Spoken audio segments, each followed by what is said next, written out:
지난 2014년 박근혜 정부 시절이죠. 군 당국이 사이버 사령부 심리전단의 댓글 공작을 수사를 했었는데요. 김관진 국방부 장관이나 청와대가 연루된 단서는 전혀 없다. 이렇게 당시에 발표를 했었습니다. 그런데 YTN 취재 결과 김관진 장관과 청와대의 활동 내용을 보고했다는 진술을 확보하고도 이를 철저히 은폐한 것으로 확인이 됐는데요. 취재 기자와 함께 좀 더 자세한 얘기 나눠보겠습니다. 자, 장하영 기자. 네, 국회입니다. 네, 먼저 지난 2014년에 있었던 국군 사이버 사령부의 댓글 공작 수사, 이때로 좀 거슬러 올라가 보죠.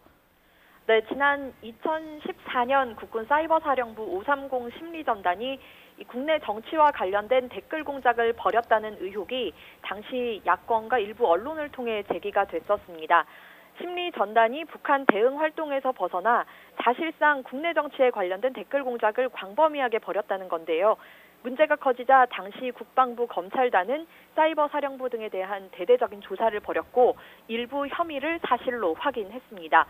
그래서 연재욱, 옥도경 전 사이버 사령관 등 4명을 불구속 상태에서 재판에 넘겼습니다. 당시 수사 결과 발표 직접 들어보시죠.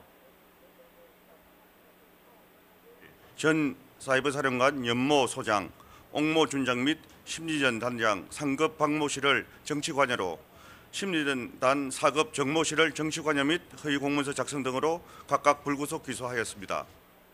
예.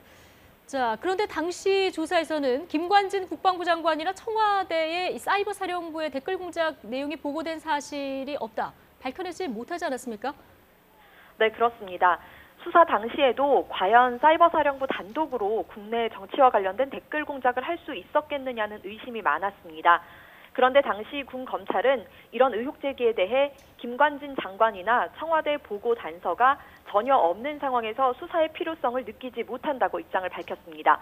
그런데 YTN이 입수한 자료에 따르면 군 검찰의 이런 주장은 전혀 사실이 아니었습니다. 당시 군 검찰의 조사를 받았던 심리전단 요원들의 진술서를 확보해서 봤더니 한 심리전단 요원은 매일매일의 작전 성과를 김관진 국방부 장관에게 보고했고 청와대 김태효 대외 전략 비서관에게도 온라인 시스템을 통해서 보고했다고 군 검찰에서 진술한 것으로 확인이 됐습니다.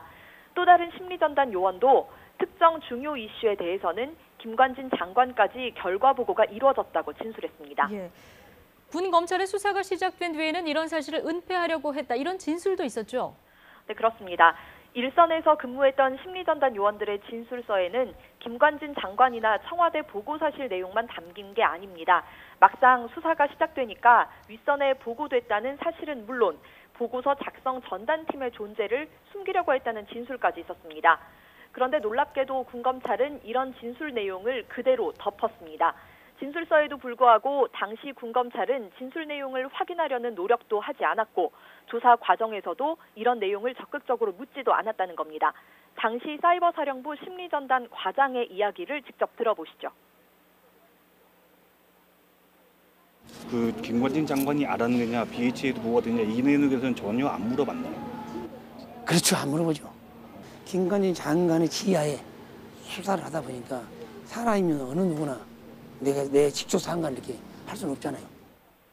예. 자, 그러면서 공식 발표에는 장관이나 청와대에 보고된 단서가 없어서 수사하지 않았다. 사실상 이렇게 거짓말을 한 건데요. 자, 이런 사실과는 별개로 박근혜 정부 들어서도 댓글 공작을 전담했던 심리전단이 있었는데 이 규모가 계속해서 커졌다. 자, 오늘 이런 보도도 나왔어요. 네, 군 검찰의 은폐 의혹에도 불구하고 부대장인 사이버 사령관이 처벌을 받을 정도로 530 심리전단의 문제가 2014년에 드러났습니다. 그렇다면 심리전단의 규모나 지원을 줄이는 게 상식입니다. 그러나 상황은 정반대였습니다. 댓글 공작을 직접 맡았던 530 심리전단의 2012년 인원은 군인과 군무원을 모두 합쳐 116명이었습니다. 그런데 박근혜 정부 출범 첫 해에 155명으로 확 늘었고 다음 해에도 증가했습니다. 인력뿐만 아니라 PC와 전용 회선 등의 지원도 계속해서 크게 늘어났습니다. 물론 규모가 커졌다고 해서 모두 불법적인 댓글 공작에 활용됐다고 단정할 수는 없습니다. 그러나 잘못이 드러났음에도 무슨 이유에서인지 이 사이버 사령부, 특히 530 심리전단에 대한 지원이 계속해서 늘었다는 점은 분명하다는 겁니다. 누가 왜 그런 결정을 했는지는 앞으로 철저한 수사를 통해 가려질 걸로 보입니다. 지금까지 국회에서 YTN 장하영입니다.